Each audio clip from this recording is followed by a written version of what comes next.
चमकदार और विशाल माथे की मैं उदास बिंदी हूँ, चमकदार और विशाल माथे की मैं उदास बिंदी हूँ, अब नहीं किसी की सूध में मैं वो भागन हिंदी हूँ।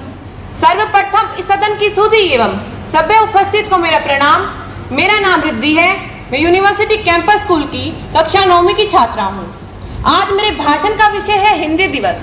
हिंदी दिवस के इतिहास के बारे में बात करें तो 14 सितंबर 1949 को हिंदी को राष्ट्र की आधिकारिक भाषा के रूप में अपनाया गया। 1953 में पहली बार हिंदी दिवस मनाया गया। तब से लेकर आज तक हर साल हिंदी दिवस मनाया जाता है। मैं मेरे वक्तव्य को आगे बढ़ाने से पहले आप सबके सम्मुख कुछ प्रश्न रखना चाहूंगी और फिर जवाबों तक पहुंचना ही मेरे वक्तव्य की सफलता है। समूचे विश्व में कहीं भी अंग्रेजी दिवस या इंग्लिश डे नहीं मनाया जाता, फिर हिंदुस्तान में हिंदी दिवस मनाने की जरूरत आखिर क्यों?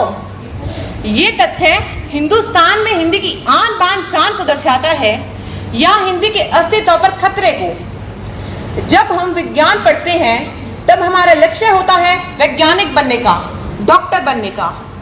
जब हम गणित पढ़ते हैं तब हमारा लक्ष्य होता है गणितज्ञ बनने का, एस्ट्रोनॉट बनने का, इत्यादि इत्यादि।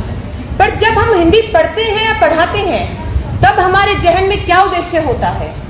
हम हिंदी से क्या हासिल करना या करवाना चाहते हैं? क्या हम एक विद्यार्थी होने के नाते या एक शिक्षक होने के नाते यह तय कर पाते हैं? नहीं।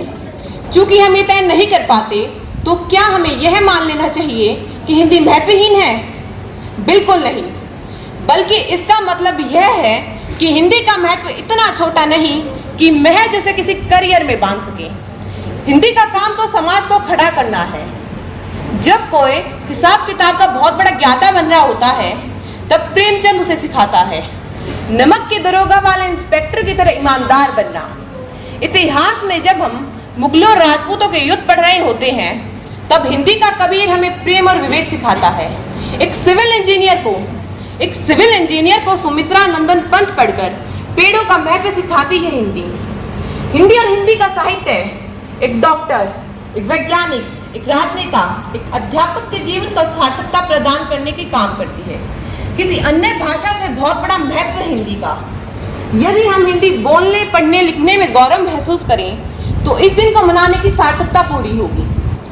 हिंदी भाषा का सम्मान किसी अन्य भाषा को दोयम दर्जा देने से नहीं, अपितु हिंदी प्रयोग करने वालों के सम्मान में निहित है।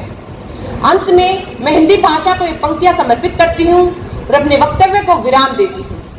करते हैं तन मन से वंदन, करते हैं तन मन से वंदन, जनगण मन की अभिलाषा का, जनगण मन की अभिलाषा का, अभिनंदन अपनी संस्कृति का, अभिनंदन अपनी संस्कृति का, आराधन अपनी भाषा का, आराधन अपनी भाषा का। धन्यवाद और हिंदी दिवस की बहुत बहुत शुभकामनाएं।